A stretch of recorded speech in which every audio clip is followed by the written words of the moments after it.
Boa noite a todos. Estamos de novo aqui na Faculdade ASA de Brumadinho, continuando o ciclo de estudos jurídicos.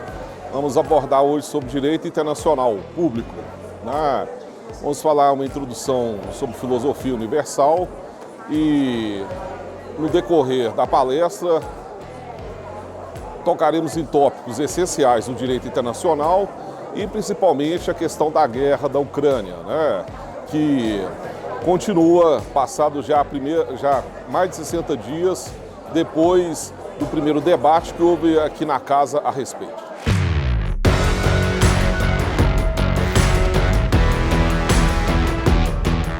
Vamos dar início agora ao segundo painel da noite do 23º ciclo de estudos jurídicos. No primeiro painel tivemos hoje, com muito brilhantismo, vamos assim dizer, o professor Rubens, que falou um pouquinho sobre o processo civil, fez uma abordagem geral sobre o processo civil com muita propriedade. Agora nós teremos, no segundo painel, os professores Rafael Talarico e o Ener Silva Gonçalves. Eles estarão falando sobre o direito internacional, perspectivas atuais. Estarão levando em consideração aspectos importantes e atuais relacionados ao direito internacional. Chamo aqui professor Rafael Talarico, por favor. Professor Rafael Talarico é doutorando em Direito Público na linha Diplomacia na Faculdade de Direito da UFMG. É mestre em Direito e Justiça e professor de Direito Internacional Público na Faculdade ASA de Brumadinho. Convido também o professor Ener Silva Gonçalves. Professor Ener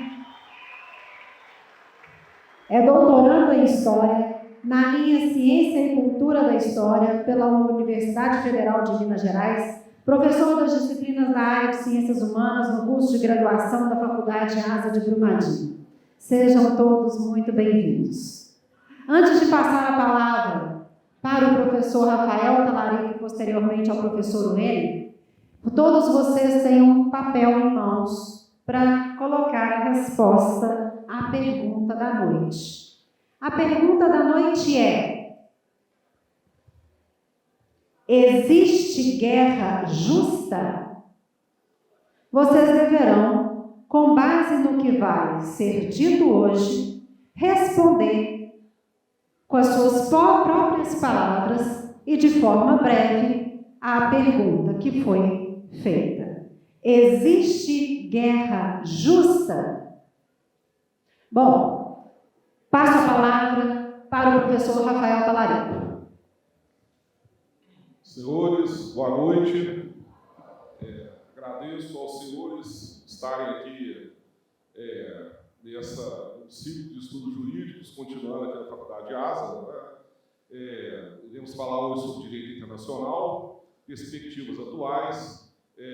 Cumprimento o colega aqui, o professor Ener, e a coordenadora do curso, professora Carolina Venâncio, os professores presentes e todos os alunos e todos que estiverem nos presenciando. Antes de entrarmos em direito internacional, mas preliminarmente é claro que tem a ver com o direito internacional, né? Aqueles que já foram meus alunos e são, sabem o tanto que eu prezo a filosofia do direito, né?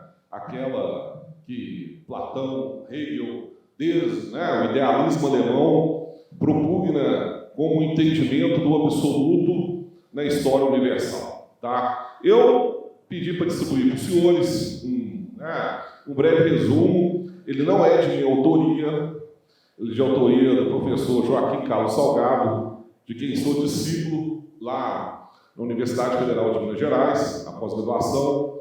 E o professor Salgado, ele escreve a respeito de teoria da justiça, e na obra dele, A Ideia de Justiça nos Clássicos, a Metafísica do Objeto da Igualdade, foi publicado em 2016, ele traz essa breve sinopse do pensamento filosófico universal, principalmente ocidental. Na verdade, começa lá em Tales de Mileto, 2.700 anos atrás até a atualidade, 2.500 anos antes de Hegel. A ideia de justiça, que é um tema que para nós que estudamos o direito, como ciência, é de suma importância. A ideia de justiça. No período, a metafísica do objeto, o ser. Valor e igualdade. O primeiro valor que o Ocidente descobriu, diferenciando o mundo ocidental, foi a igualdade. Período clássico, tanto a cultura grega como a cultura romana. Nós sabemos que os gregos, lá na Areté, heróica de Homero, o trágico, e na sofística, o diálogo, o conceito, o preparo para a ciência de Sócrates e a sofia, que é a própria ciência, nos antigos gregos. Na cultura romana, que é quando o direito deixa de ser apenas uma virtude e torna-se uma ciência, o estoicismo, Cícero e o piano. E cabe ressaltar aqui que o direito internacional, o professor Celso Albuquerque Mello entende que o direito internacional é a diferença entre público e privado, não só o direito internacional, mas a diferença entre direito público e direito privado, quem deu primeiramente foi o piano, lá na antiga Roma. E a cultura cristã, de Santo Agostinho e de Santo Tomás de Aquino. Quando nós olhamos aqui os alunos, nós vemos professores, alunos, as academias nasceram na Idade Média. Que pese as primeiras academias terem vindo do Oriente, pelos povos orientais, mas no Ocidente estabeleceu-se sob o manto do pensamento patrístico, de São Tomás de Aquino nas academias. A própria Sorbonne lá na França, que até hoje é a universidade. Então, o período clássico da filosofia se divide entre a cultura grega e a cultura romana. No período moderno, a filosofia do sujeito, o eu, o racionalismo, o Descartes, o iluminismo e o enciclopedismo. Entra além do vetor igualdade, o vetor liberdade também. Todos aqueles que são os alunos sabem que eu, no início de todas as aulas, sempre ressalto isso, que o grande vetor axiológico do Ocidente é a liberdade. É a liberdade, o grande vetor axiológico do Ocidente. Descartes e Kant, o cogito cartesiano e o imperativo categórico de Kant, que o meu arbítrio se concilia com o teu arbítrio, de tal modo que ambos respeitem a máxima universal, que é a máxima da liberdade, dentro do pensamento cristão. O período contemporâneo, a metafísica especulativa, o sujeito e objeto, é um nós, entre questões sociais, liberdade, igualdade, trabalho com Hegel, justiça social e estado social, tem tudo a ver com o constitucionalismo. Vocês já estudaram o direito constitucional, lá no século XIX, o constitucionalismo e também o direito privado, e por fim a filosofia do direito, o direito como máximo ético, os direitos fundamentais, esboço de uma teoria. Quer dizer, o que é o direito? Qual é a maior ideia de justiça que existe? O direito. O que o Ocidente conseguiu legar, o grande legado de Roma para o Ocidente foi o Estado, a religião cristã e o direito. E o que é o direito para nós ocidentais? A maior ideia de justiça que existe. E entre elas, é claro, nós propugnamos aqui, no caso da nossa aula, a apresentação de hoje entre os Estados soberanos,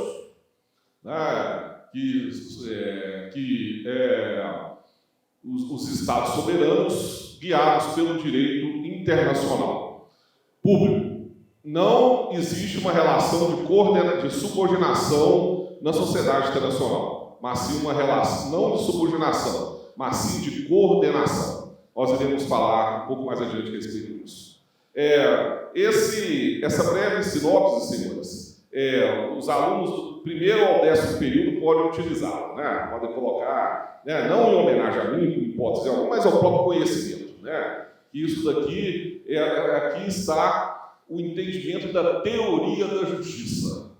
2.600 anos de civilização ocidental. Nada mais do que isso daqui sobre o aspecto jurídico e filosófico. Tá bem? Passa a palavra ao novo colega, professor Luer. Muito obrigado, pessoal. Boa noite. Boa noite, professor Talarico. Boa noite, professora Carol, coordenadora do curso de Direito. professor Gesmar, professor Alisson, né? Alunos. Então, passou-se, né, março, nós estivemos aqui juntos, eu, o professor Talarico, o professor Jorge Patrício, o professor Gustavo, né? Tivemos aquela noite que discutimos, que conversamos sobre aquele conflito que estava começando ali na Ucrânia, né, envolvendo a Rússia, e lá se vai, né, mais de 60 dias, o conflito continua, a escalada continua, sabe Deus o que nos espera, né? E a gente tem vivido um momento de muitas acusações, né, de descumprimento de tratados, descumprimento de direitos humanos, e aí surgem acusações de ambos os lados, né, que aparecem na imprensa, de crimes de guerra. Para se falar de crimes de guerra, é necessário pensar, então, que existe uma guerra que seria padrão, uma guerra que seria justa. Então, haveria, sim, regras para se fazer uma guerra justa, né? O professor Leonardo está ali também, nos prestigiando, né? Então, a minha fala vai nesse sentido, de tentar ver ao longo do tempo, né, alguns apontamentos históricos, filosóficos e jurídicos para se pensar a construção do que seria essa guerra justa. O que seria essa guerra justa ao longo do tempo e o que também seria esses crimes de guerra, né? Então, vai ser uma coisa rápida, né? Não tem como a gente se delongar tanto, né? E depois disso, o professor Talarico também fará suas observações, né, pensando nessa questão da guerra. Bem, então, ontem mesmo, né, o Biden, novamente, ele acusou a Rússia de estar cometendo crimes de guerra, né? Ele deu uma declaração, saiu na imprensa, né? E essas manchetes aí, tá? Se eu não me engano, são lá do início do mês de março. Nossa! Né? Então já tinha acusação, né? A União Europeia denuncia crimes de guerra cometidos pela Rússia na Ucrânia. O massacre em Bucha, né? Que de alguma forma acabou sensibilizando a imprensa e chegou nos nossos lares, né, pela televisão, pela internet, também está relacionada a essa questão dessa acusação, né? Rússia usou contra a Ucrânia armas proibidas sob lei internacional, né? Então uma bomba de fragmentação que não deveria ter sido usada, né? É o que eles dizem, tá? E tá lá, a Ucrânia usou bombas de fragmentação contra russos, diz New York Times, né? New York Times foi o primeiro veículo da imprensa a levantar, né? Mostrar, olha, a Ucrânia não é essa santa também não, né? Só que aí existe um problema, né, na imprensa aí, que a gente tem que refletir. É necessário a gente ter provas contundentes para realmente chegar a esse nível de acusação, né? E olha que quem está falando isso nem é bem o Wender, eu concordo, é uma fala do jornalista, o Reinaldo Azevedo, né? E eu concordo plenamente com ele. Então não dá para você ficar o tempo todo, a Rússia fez isso, mas baseado em quê? Que provas? Já vimos em vários momentos da história, né, um país, uma tropa atacar elementos civis do próprio país para dizer que é o outro. Já aconteceu, né? Então, isso precisa de ser melhor apurado. E aí você me pergunta assim, mas quem deveria fazer isso? A OTAN? A OTAN é um dos pivôs dessa história aí. A ONU? Penso eu que sim. Mas calma, nós vamos chegar lá. Bem, então para a gente pensar o que são crimes de guerra, o que é uma guerra justa, vamos dar uma viajada aqui. Essa história de guerra na humanidade vem desde a aurora dos tempos, né? Se você pegar na Bíblia lá, você vai ver várias guerras que o povo hebreu, os judeus, né, se meteram lá por conta da promessa da terra, né, a terra prometida e tudo. A gente pensa na guerra de Troia, né, gregos versus os persas. Os romanos, então, eram uma verdadeira máquina de guerra, né? Bem, então a guerra, vamos dizer assim, era a norma, né? A guerra era a norma. E aí, até eu gostei muito da introdução do professor Talarico, lembrando aqui Sócrates, Platão, Aristóteles. Esses caras, né, a gente lembra deles como filósofos aqui, mas eles tiveram uma trajetória meio militar. Eles serviram, lutaram em guerras, gente. Né? Eu acho que deve ter cansado tanto de guerra, e lógico, conhecimento também que eles foram adquirindo, né? Lembrando que o Platão foi discípulo de Sócrates e Aristóteles foi discípulo de Platão. Vocês viram, né, com a professora Sofia ou comigo, né, o professor Talarico, isso. Então, para eles chegarem no nível e pensar o que é a paz, viveram um cotidiano de guerra. E quando eles chegaram a defender um posicionamento, defender a própria filosofia, porque a filosofia, ela enseja a paz, ela enseja o diálogo, né? Eu acho que isso ficou muito claro na fala do professor aqui, professor Talarico, né? É lógico que os caras vão ser perseguidos, né? Mas ainda bem que essas ideias foram evoluindo, né? E seguiram essa trajetória muito bem, né, apresentada aqui, ensinadas pelo professor Talarico, tá? Então, Cícero, ele vai ser o primeiro a falar de uma guerra justa, né? A doutrina da guerra justa. O que é isso, né?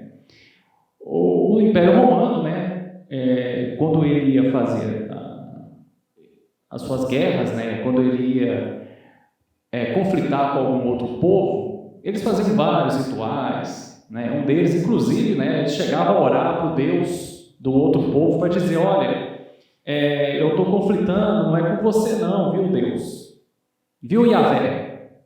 O meu negócio aqui é com os hebreus, né? Já pediu perdão e tudo, né, para que Yahvé não levasse a mal, né, porque eles estavam entrando lá na terra dos hebreus para conflitar com os hebreus, tá? Mas o Cícero, ele mostra o quê? Em várias passagens dos textos dele, que existia um período de 30 dias que os romanos negociavam, né, para evitar o uso da força física. Tá? Imagine você negociando com alguém que tem as armas, que é mais poderoso que você. Então, e a pessoa te dá uma oportunidade: ó, estou te dando tempo, tá? Porque se estourar o tempo, nós vamos ter que... Passou o tempo dos 30 dias, aí pode entrar, porque, né, justifica, tá? Mas, por outro lado, Agostinho, né, já um filósofo cristão, ele vai aprofundar esse pensamento de Cícero para dizer: olha, para acontecer a guerra, você tem que ter o envolvimento de autoridades reconhecidas. Você tem que ter motivadores, razões, e não simplesmente a violência da guerra. Tá? Então, a guerra ela tem que ser tratada como um ritual. Ou então você está querendo dizer que, de alguma maneira, existe uma tentativa de civilizar a guerra? É isso mesmo? É isso mesmo, né? Até estávamos conversando agora há pouco na sala dos professores, né, professor Talarico. É lógico que eles buscavam a paz, né? O Império Romano buscava a paz, o Agostinho, né, quando defendia isso, e essa doutrina da guerra justa, depois a Igreja Católica, né, quando for patrocinar as cruzadas, também vai utilizar dela. Mas que paz é essa? Eu acho que já está muito perceptível, né? É a paz que busca principalmente o mais forte, mas não de maneira você eliminar o mais fraco, longe disso, tá? Porque se você elimina o mais fraco, você cai na barbárie, e aí não tem guerra justa, ele simplesmente eliminar o outro, tá? Então é a busca de uma paz, é a busca de uma concórdia, mas a gente tem que entender que prevalece sim o lado vitorioso, tá? Ok? Bem, então, na Idade... Voltou aqui. Então, na Idade Média, essa doutrina ela vai embasar as cruzadas, essa doutrina ela vai embasar a busca de paz na Europa cristã. Tá? Então, quando o Papa Urbano II, na cidade de Clermont-Ferrand, em 27 de novembro de 1095, ele declarar, né, sobre as cruzadas, ele vai estar fazendo nesse espírito de pacificar essa Europa cristã. Tá? Então, o que ele prometia? Que esses que se colocassem em cruzada para libertar a Terra Santa, entenda-se, Jerusalém, né, teriam a indulgência plenária dos seus pecados, ou seja, estariam livres de todos os seus pecados. Por que isso? Porque vai lá lutar e pode não voltar. Então vai morrer e vai, né, ter acesso ao reino, vai ter clemência, né? Não se esqueçam daquela velha máxima, né? A igreja, o que ela perdoasse aqui, estaria perdoado no céu, né? E o que ela punisse aqui também estaria punido lá. Então isso imperava na mentalidade da época, tá? Então a trégua e a paz de Deus e as cruzadas e a indulgência plenária, elas estão conectadas, né? A trégua e a paz de Deus era exatamente o quê? Você chegar e suspender as batalhas dentro da Europa cristã, principalmente tentando sensibilizar quem? Os senhores feudais, os suceranos, né? Sempre lembrando, olha, vocês, suceranos, são responsáveis pela segurança, né, da cristandade, né? Não faça guerra contra seus subordinados que também são cristãos, tá? Bem, e essa questão da guerra justa, é lógico que ela vai continuar sendo justificada, principalmente nesse ambiente da fé, quando a gente pensa na colonização, tá? Só que aí entra dois vieses, que na verdade eles já estavam implícitos ali na Idade Média, que é o primeiro viés de você catequizar, de você discipular os indígenas, levar a palavra de Deus e discipulá-los, catequizá-los, né? A partir do momento que eles resistem, que eles não aceitam, que eles, vamos dizer assim, passam talvez a usar de hostilidade, então era válido sim você usar das armas, tá? Ô professor, então você está dizendo que não havia um genocídio gratuito, né? Havia uma justificativa, mas voltando a dizer, aquilo que o professor Léo e o professor Thaí falaram muito bem lá embaixo, a gente estava conversando sobre isso, mas tem um lado vitorioso aí, a gente não pode descartar isso, tá? Então a guerra justa na colonização das Américas, no trato com os povos africanos, com os asiáticos, justificou, sim, você levar a fé cristã, você, se necessário for, se o outro lado usar da violência, você responder sim, com o último recurso, com a violência, tá? Não seria o primeiro recurso, não, que fique bem claro. Bem,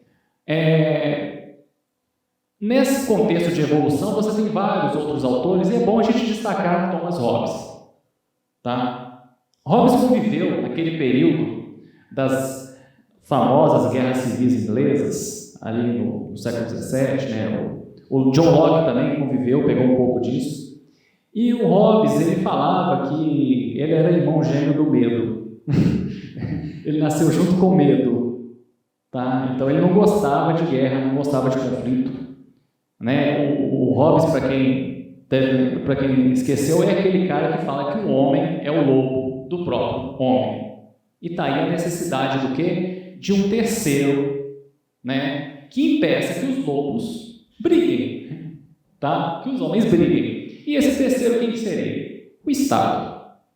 Ou, vamos dizer assim, né, como está ali, uma ordem estatal legal, tá? Então essa ordem estatal legal, ela vai assegurar a existência de uma sociedade pacífica, uma sociedade civil pacífica, favorecendo o desenvolvimento humano. Então entenda-se que, de alguma maneira, né, quando Hobbes se torna um pilar a princípio de um Estado absolutista, e você tem ali a proliferação de Estados absolutistas, deveria-se então adotar, né, esse tipo de estratégia, esse tipo de ordem também no cenário internacional.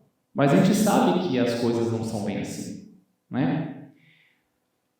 Bem, e aí vem um nome bem lembrado pelo professor Talarico aqui, principalmente pelo seu projeto de justiça, pelas suas ideias de justiça, que é o Kant. O Kant tem um texto muito interessante, pouco lido, infelizmente. Eu estava conversando com amigos da filosofia e falaram assim, esse texto a gente meio que passa, né? Mas é um texto assim, que eu penso que os conselhos que ele dá ali são bem atuais, eu acho que vale muito. São 50 páginas apenas, que é da paz perpétua, né? E ele escreve isso no momento em que a França revolucionária estava celebrando um acordo, o Acordo da Basileia, né, com a Prússia. Lembre-se que a França, naquele momento, estava meio que isolada, estava em guerra com Prússia, Inglaterra e Áustria. Né? Então, isso foi uma forma de você abrir, né, uma possibilidade de diálogo com a França revolucionária. E a gente sabe que, logo depois disso, chega quem? Napoleão. Aí a coisa meio que, né, descamba. A gente sabe para quê? As guerras napoleônicas. Bem, e aí ele traz algumas considerações que vale a pena a gente olhar no slide. Né? Olha lá. Considerações, condições prévias para a obtenção da paz. Não deve-se considerar como válido nenhum tratado de paz que se tenha feito com a reserva secreta de elementos para a guerra futura. Olha, gente, quando a gente vê nesse contexto da guerra da Ucrânia, a gente vê um certo ranço, né, pelos dois lados. E, em vários momentos, isso foi falado lá em março, naquela noite, né, houve acordos antes. E hoje tem sido alegado que esses acordos não estão sendo observados, inclusive pela OTAN. Não está sendo observado. Então o Kant está falando ali, olha, quando vocês terminarem essa guerra aí, entre vocês hoje, procurem fazer uma coisa mais transparente possível para evitar outra guerra no futuro. Né? Fantástico a fala dele, fantástico. Nenhum Estado independente, grande, pequeno, que tanto faz, poderá ser adquirido por outro mediante herança, troca, compra ou doação. Né? Então, essa história de que a Ucrânia faz parte da Rússia, então a gente tem que tomar conta, porque é o mesmo povo, somos irmãos. Não é bem por aí, não é assim que se resolve, não. Né? Do jeito que está caminhando aí. É mais ou menos o Kant alertando, olha, quanto mais vocês alimentarem essas coisas, mais guerra vai ter. Por isso que ele quer falar o título, paz perpétua. Né? Os exércitos permanentes devem com o tempo desaparecer. Lembre-se, Kant é um autor do iluminismo. Né? É um autor liberal, no seguinte sentido, de que havendo paz, você tem possibilidade de negócios. E isso é bom para todo mundo. Não é verdade? Né?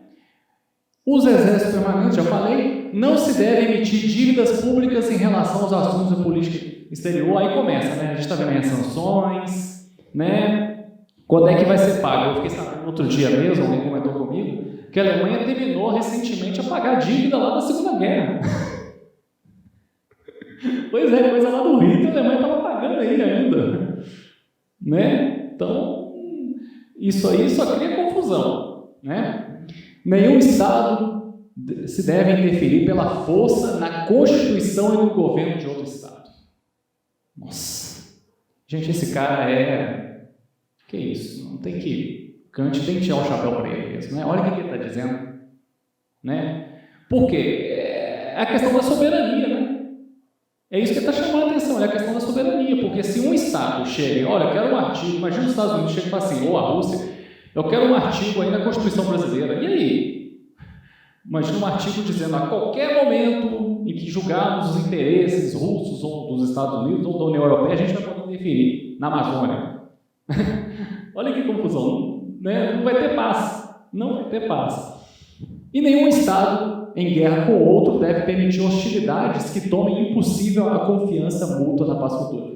Então, o uso dessas armas proibidas, massacres, em vez de ajudar, só cria mais desconfiança. Então ele cita como exemplo de uso de mercenários, está acontecendo nessa guerra, envenenadores, teve aí denúncia de envenenamento de líderes aí, ó, né? Inclusive lá do dono do Chelsea, né? Parece que ele ficou um tempo meio de molho aí, achava que estava envenenado.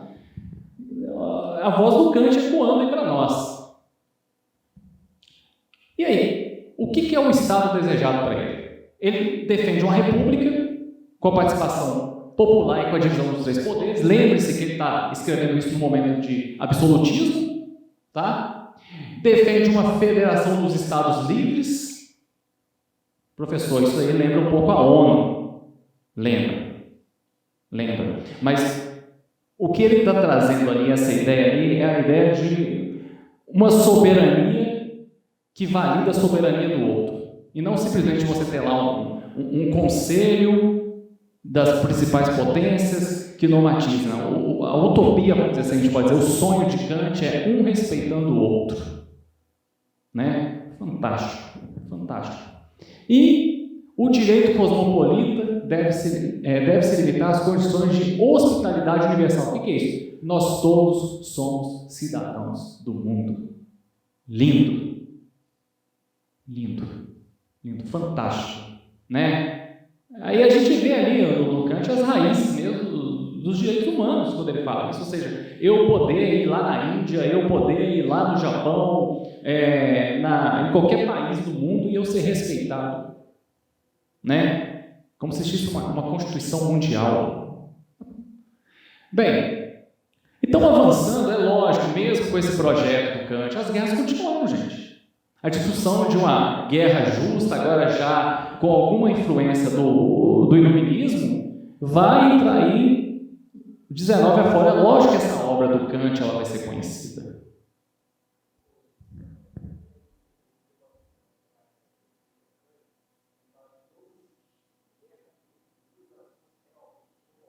Lindo. Republicanas, né? Participação do povo, né? Isso, os 3 poderes, exatamente. Muito bem lembrado, professor Gesmar. Então, a Cruz Vermelha não surgiu à toa, gente. Né? O século XIX, Hobsbawm mostra que foi um século de revoluções, de guerras, foi muito sangue. Né? Então, a Cruz Vermelha ela surge exatamente para aliviar, principalmente, as dores dos civis, né? E até dos militares também. Tá? Então, é o pacifismo. É o pacifismo. Então, seria inaceitável você ver uma pessoa, um militar ou um civil morrendo e não dar socorro, deixar morrer. Tá? Então, você percebe, sim, né, essa influência do iluminismo, de ideais iluministas aí, já na Cruz Vermelha. Tá? E, ao mesmo tempo, você tem já a primeira Convenção de Genebra, onde você trabalha com essa questão de neutralidade e proteção do corpo médico em instalações de socorro durante os combates. Não sei se vocês sabem, mas em guerras anteriores, talvez vocês já tenham visto filmes relativos à Primeira, Segunda Guerra ou alguma outra guerra do 19, sempre tem um lugar, né, seja uma cabana, um alojamento, que você tinha ali uma bandeira branca ou uma bandeira com a cruz vermelha, que está ligada ao atendimento médico e não deveria ser atacado. Professor, eles atacaram um hospital lá na Ucrânia. É para se pensar. Né? É para se pensar. Tá? Então não deveria. Né? Então já era uma coisa sabida, desde a primeira Convenção de Genebra. E aí você tem a Declaração da Convenção de Haia, de 1899, que trazia aquelas proibições ali, olha lá. Proibia-se o lançamento de projéteis explosivos, de balões ou por outros novos meios semelhantes. Ou seja, já se percebia que a tecnologia ela poderia avançar no morticídio, na eliminação do outro, seja militar ou civil. Tá? Emprego de projéteis que tivessem como fim único espalhar gases asfixiantes ou deletérios. Até hoje essa questão do gás é uma questão controversa do uso dela na guerra. Tá? Emprego de balas que se dilatam ou se achatam facilmente dentro do corpo humano. Olha lá, tá uma bomba de fragmentação ali. Talvez já é conhecida, tá? Mas nem por isso você vê na Primeira Guerra Mundial isso não foi observado. Né? Vai ter gente que vai atravessar a linha vermelha. Né? Bem, em 1907, isso é reforçado, tá? Principalmente esses direitos dos civis, né, do socorro dos civis, do socorro dos militares, o uso dessas, né, as exceções do uso dessas armas que a gente falou aqui, tá?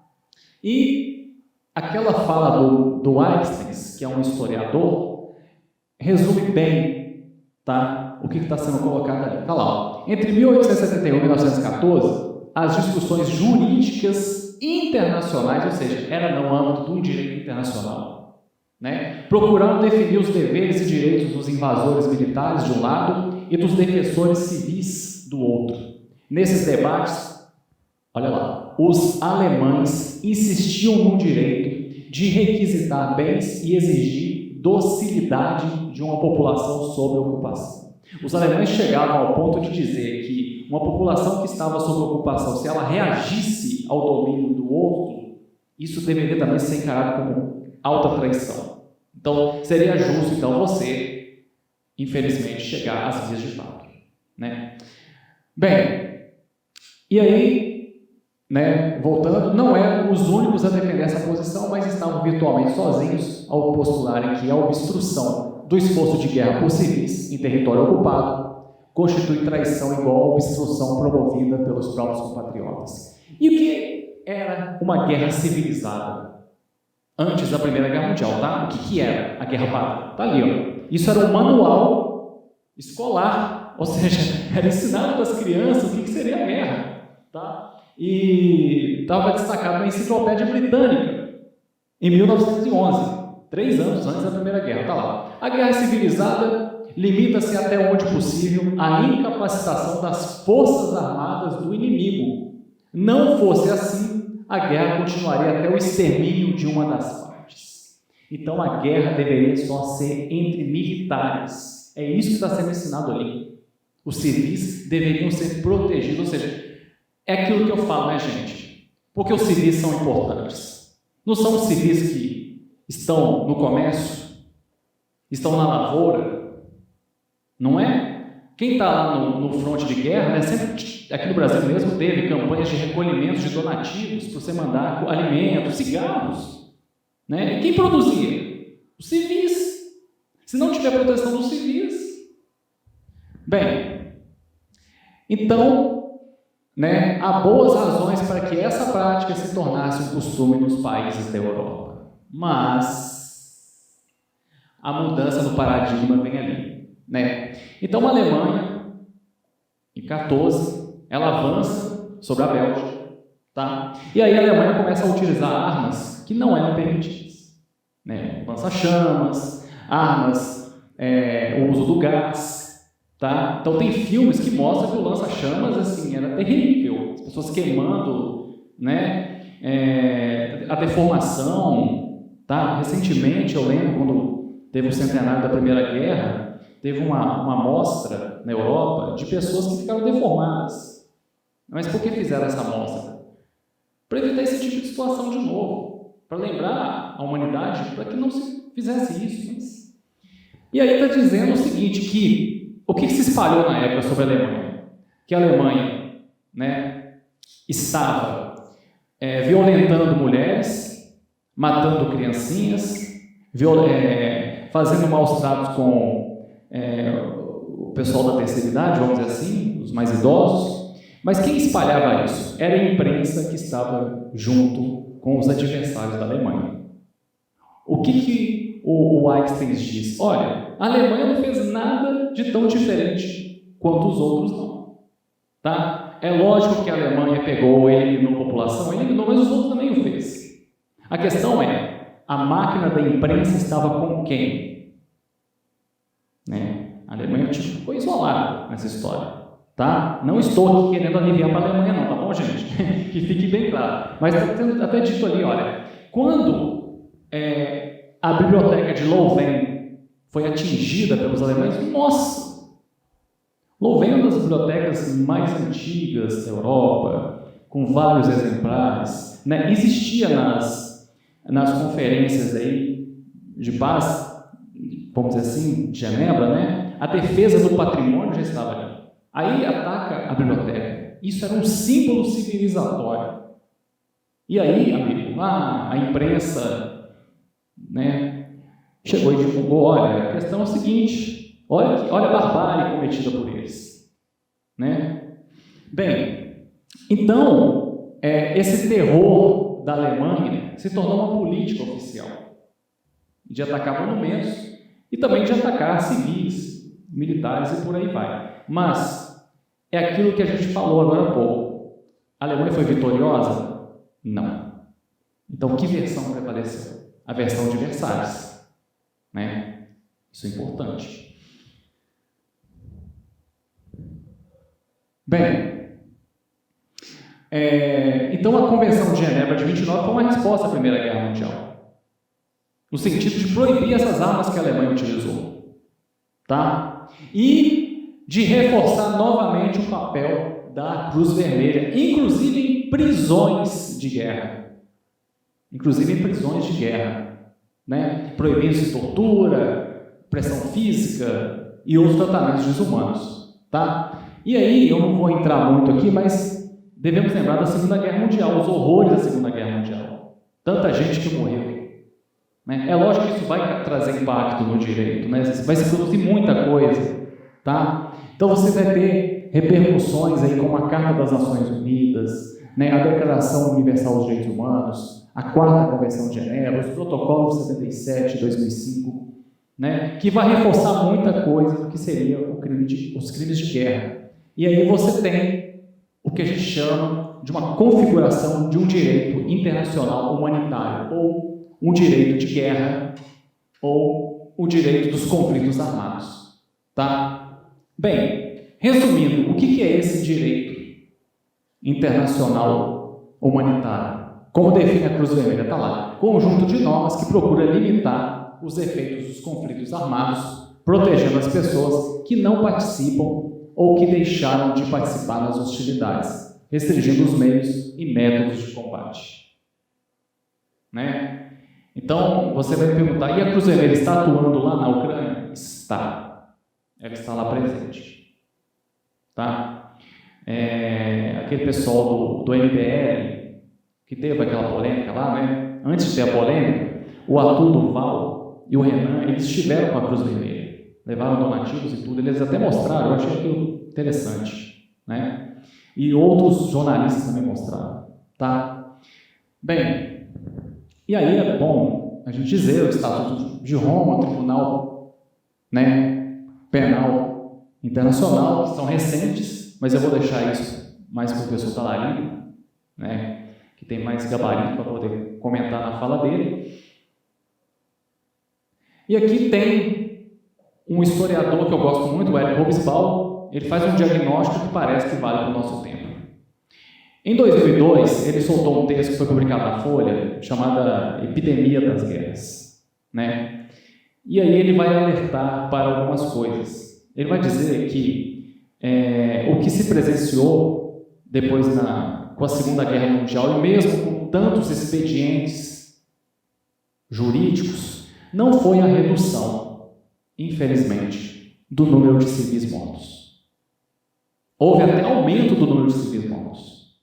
Ele chama atenção para isso. Tá? E aí, né, ele está até falando lá, né, o morticídio que teve na Primeira e Segunda Guerra, essa mistura, essa ideia de separar civil e militar começou a ser flexibilizada, relativizada. Né? Ou seja, enquanto a gente não está em guerra, quando a gente está aí conversando, tratando sobre esse direito, parece que é muito claro para nós essa divisão, mas quando você vai para o conflito não é puramente racional, gente. Tem paixões ali. Então o civil acaba também se tornando alvo, infelizmente. Né? Então isso reforça ainda mais o papel da Cruz Vermelha e da ONU. Mas vamos lá, vocês vão ver o que ele tem para falar sobre a ONU. E ele está dizendo, olha, é geralmente suposto que 80%, 90% daqueles afetados por guerras hoje, isso em 2002, sejam civis.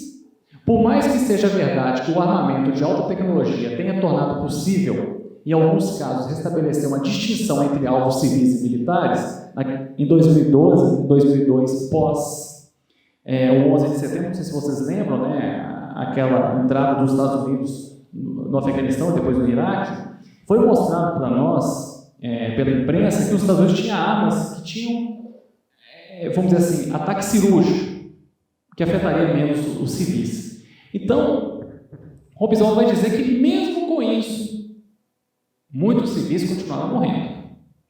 Tá? E, portanto, entre combatentes e combatentes, não há razão para duvidar de que as principais vítimas da guerra continuarão a ser civis.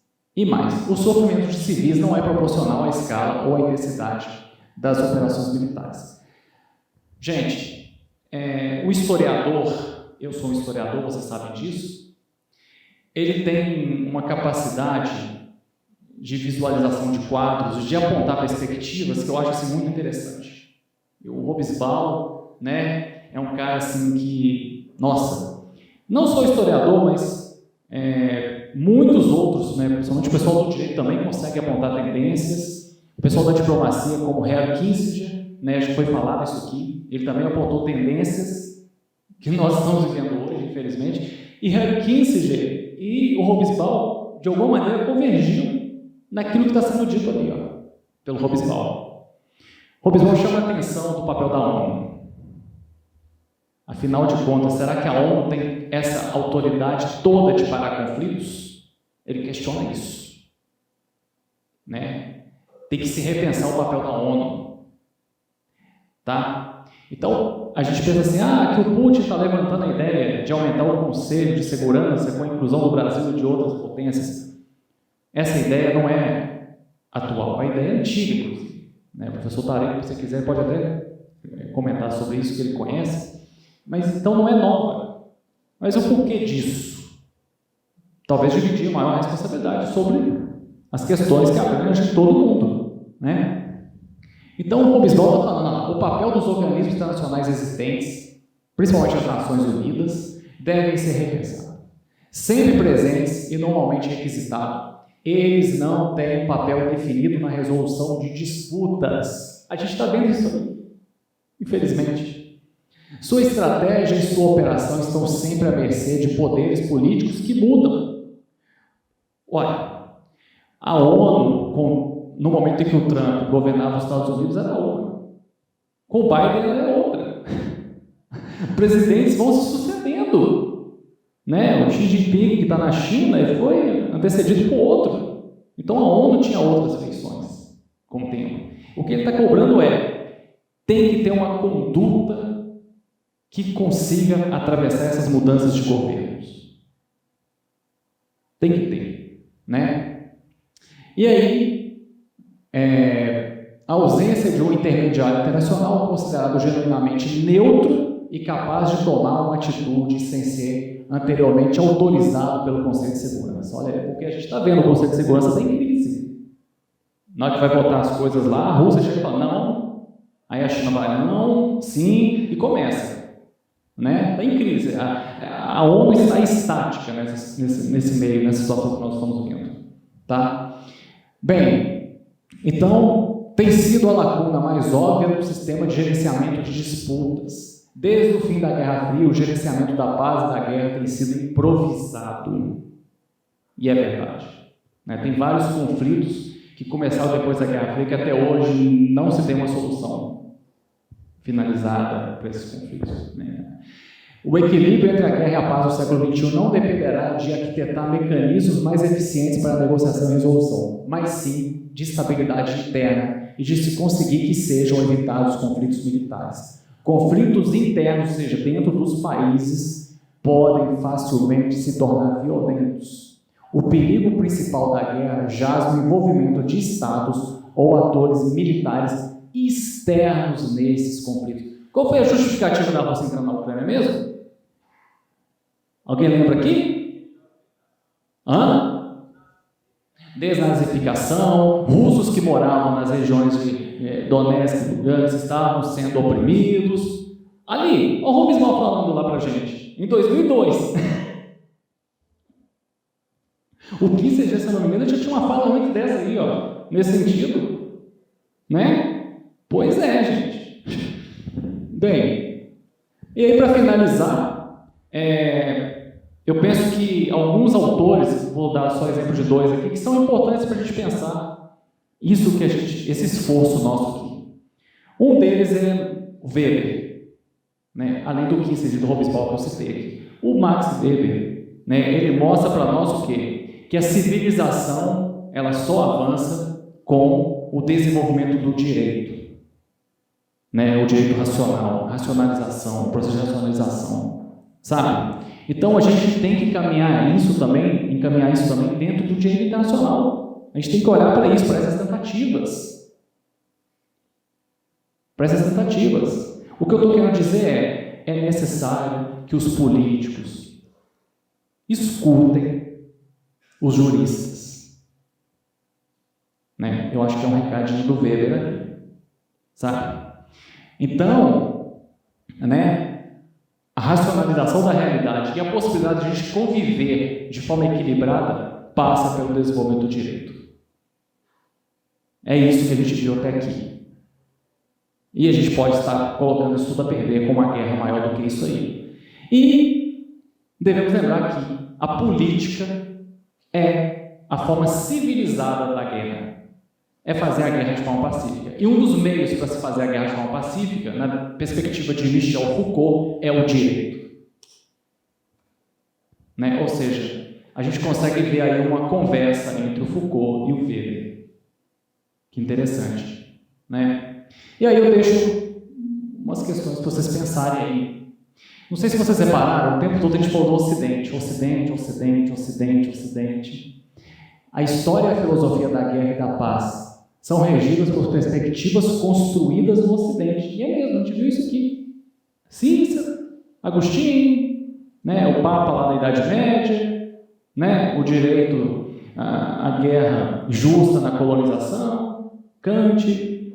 E aí vem, né, falta maior participação ou inserção do Oriente na construção universal dessa paz.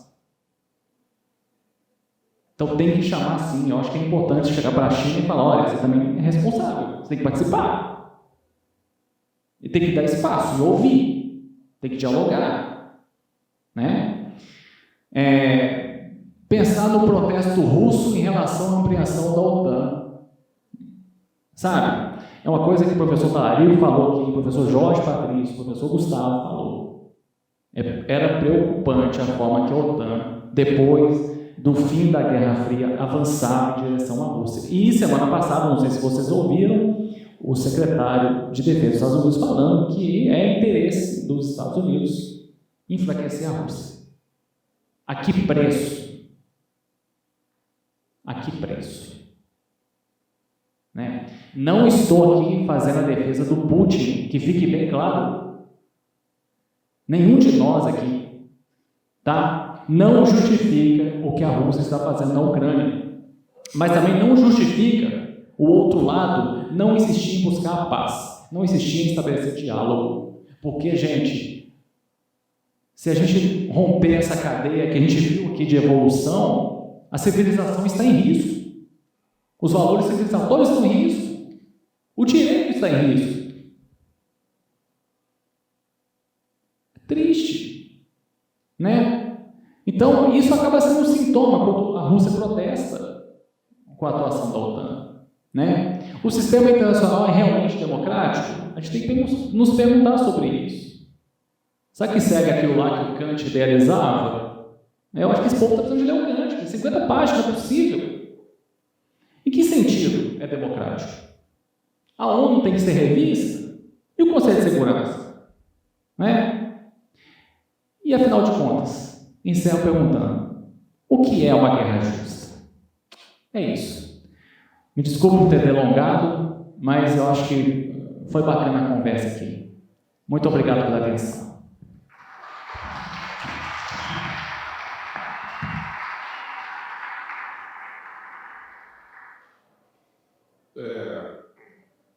Eu parabenizo o professor Wender por uma apresentação tão minuciosa, né? Um trato tão reverencial com a ciência do direito. Tá? E vamos continuar o nosso debate. Tá?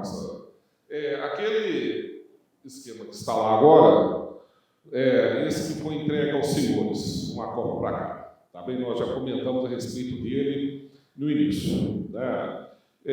Um pouco já pelo avançar da hora, eu não vou me delongar muito, né, a respeito, mas faremos algumas considerações. Tá? Eu não estou aqui para falar de vida particular minha, nem de minha família, o objetivo não é esse, né? Aqui o evento não é para isso, né? Mas eu sou neto quer dizer, bisneto de um ex-combatente de guerra, né, da Primeira Guerra Mundial. O vô Ernesto, italiano, né, o vô lutou 3 anos e meio na Primeira Guerra, em 1914, e o vô ficou até quase 1918, lutando pelo exército italiano na Primeira Guerra Mundial. Né? E esse meu avô, meu bisavô não convivi muito com ele, né? Ele era da Toscana, lá da Itália, o vi apenas 2 vezes na minha vida, né? Mas em 2004, a última vez que eu vi, ele faleceu em 2005, ele me fez uma pergunta, fiz uma visita, tivemos uma conversa, e ele falou, eu gostaria que na família fosse lembrado sempre o que eu passei nas trincheiras da Primeira Guerra Mundial. Eu entendi muito bem o recado. Falei, bom, não será esquecido. Né? Inclusive a obra que eu publiquei em 2018, Diplomacia e Segurança Internacional, eu faço em memória a ele. Né? Quando fez 100 anos que ele chegou no Brasil. Né? Durante a guerra, final da guerra, ele veio para o Brasil. E assim, apesar de ser um assunto muito reservado, ele nunca quis falar a respeito sobre os horrores da guerra, né? Mas ele falou algo comigo assim, você não quer imaginar o que eu passei 3 anos e meio, que é você ficar 6 meses dentro de uma trincheira. Né? A Primeira Guerra Mundial foi uma guerra de trincheiras.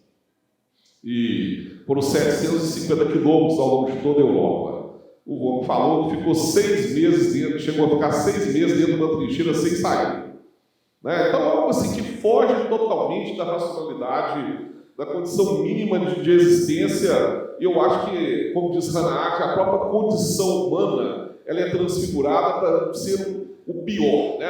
Na guerra, a guerra ela sempre demonstra o pior que as pessoas têm. Né?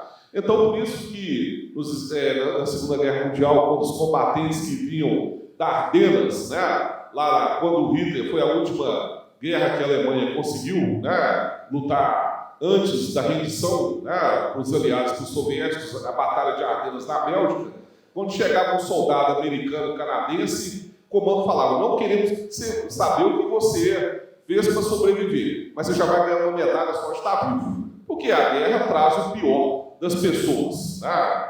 E eu sei que realmente as histórias que eu ouço, eu já ouvi poucas, né? Somente do vô Ernesto, que não é brincadeira, né? É algo totalmente fora de qualquer racionalidade. Mas a guerra ela existe. Né? A guerra ela é uma continuação da política do Estado por outros meios, como dizia Klaus Schwitz. Então, com guerra ou sem guerra, a história continua. O Dr. Henry Kissinger, né, foi 56º secretário norte-americano, né, na época do governo Gerald Ford, Nixon, né, o Dr. Lyndon Johnson, Henry Kissinger, ele grande diplomata norte-americano, o maior diplomata do século XX, ele até é um marco teórico das minhas pesquisas. Henry Kissinger fala o seguinte, que no pior das hipóteses, a força resolve tudo. Então, ele não está falando que tem que fazer guerra, os mais fortes devem subjugar os mais fracos, não é isso. Mas se a diplomacia falhar, se a diplomacia chegar no limite dela, tem que usar a força para resolver. Então, os estados por serem soberanos, e a soberania é o principal atributo de todo e qualquer estado, né? Nós sabemos que no direito internacional são sujeitos do direito internacional os estados, as organizações internacionais, a Santa Sé, onde o Papa está, e os beligerantes, que são os estados em guerra. Tá?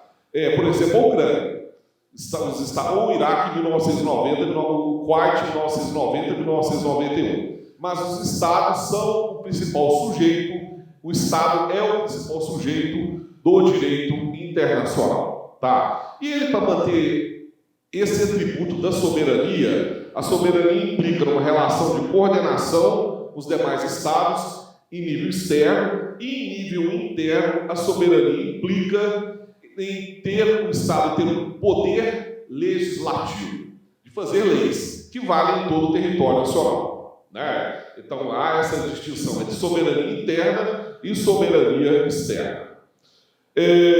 A guerra, e vamos pegar agora, continuando, nós, como disse o professor Ueda, nós tivemos o primeiro debate a respeito da guerra da Ucrânia. A maioria dos alunos que participaram, né, do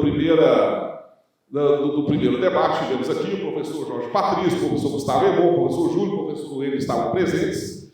E eu falei com os senhores, né, eu não estou defendendo guerra, hipótese alguma, mas eu falei com os senhores que enquanto a guerra terminaria apenas quando o senhor presidente da Ucrânia, Zelensky, chegasse, né, à conclusão que não teria como enfrentarmos superpotência nuclear, a maior que existe, superpotência nuclear, né? E passaram-se mais de 60 dias e a guerra continua. A guerra, né, e o Putin dá sinais que não vai se render. Não vai se render. Se nós olharmos, senhores, aquele mapa, que está lá no quadro, os senhores verem ali a evolução da OTAN, Organização do Tratado do Atlântico Norte.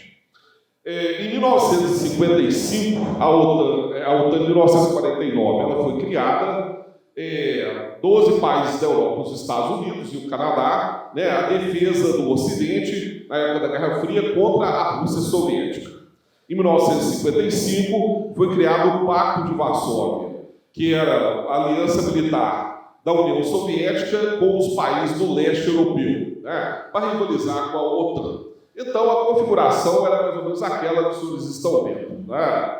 E a Guerra Fria, pós-1945, 1946, ela vai até 1991, né? Quando, em 1989, o Muro de Berlim cai, em 25 de dezembro de 1991, em novembro de 1989, o Muro de Berlim cai, e em dezembro de 1991, 25 de dezembro de 1991, Mikhail Gorbachev, em rede nacional, na rede estatal russa, declara a extinção da União Soviética, né? Então é formada a Comunidade dos Estados Independentes, em substituição à antiga Rússia Soviética, né? E foi até uma conversa que nós tivemos lá na sala dos professores, né, a qual o professor Wenner já fez até a menção, que o Partido Democrata, não vou falar o governo norte-americano, mas o Partido Democrata ficou muito entusiasmado com o que aconteceu no mundo na década de 90, né, na última década do século XX. Por quê? Os Estados Unidos tornou-se a hiperpotência mundial e a Rússia, que sempre foi a grande rival militar dos Estados Unidos, pós-Segunda Guerra Mundial, estava em frangalhos econômicos, né? Assim, os senhores, a maioria que são todos novos, né? A maioria dos senhores são muito novos, talvez não se lembram, né? Mas a Rússia, na década de 90, talvez a maioria não havia nem nascido, alguns, né? Mas a Rússia estava numa penúria econômica assustadora, né? Mas assim, níveis de quase miséria, né? E os Estados Unidos se sentiram no direito de, entre aspas, reinar internacionalmente, tá? Apesar que sempre a Rússia manteve, mesmo na época da dificuldade econômica da década de 90, ela mantinha o status de superpotência nuclear. Os senhores veem a Guerra da Iugoslávia, né? A Guerra da Iugoslávia foi um momento difícil, o fim do socialismo da antiga Iugoslávia, né, durou toda a década de 90, começou em 1990, terminou em 1999, terminou com os Estados Unidos bombardeando Belgrado, né? Na época, a Rússia até falou, estamos em grande dificuldade econômica, mas é difícil aceitar os Estados Unidos bombardeando um antigo aliado nosso, a Sérvia. Os Estados Unidos, né, o Clinton, como último ato de guerra, ele pegou aqueles aviões lá na época, os helicópteros, né, ultramodernos dos Estados Unidos e derrubou o prédio do Partido Comunista lá em Belgrado, na Sérvia, tá? Senhores, e a Rússia manteve a intenção, depois que o Vladimir Putin havia sido agente da KGB, manteve a intenção de retornar ao seu status não apenas de superpotência militar, mas uma grande potência política também. Senhores, pode passar o novo anterior, tá? Nós estamos ali olhando o mapa da Iugoslávia, como falei para os senhores, as repúblicas que depois substituíram a antiga, que formavam a Federação Iugoslava e que depois substituíram a Iugoslávia em 1999. Eram capitaneadas pela Sérvia, tá? E foi uma guerra, senhores, que causaram horrores na década de 90, né? E até se discutiu por que o Ocidente não fez nada, né? Os Estados Unidos não queriam, naquela época, ressuscitar certas animosidades com a Rússia. Pode passar.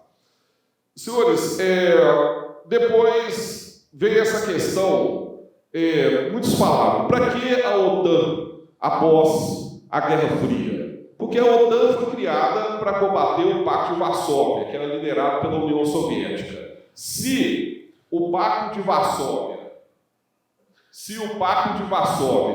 foi extinto em 1989 e 1991, qual o sentido da OTAN?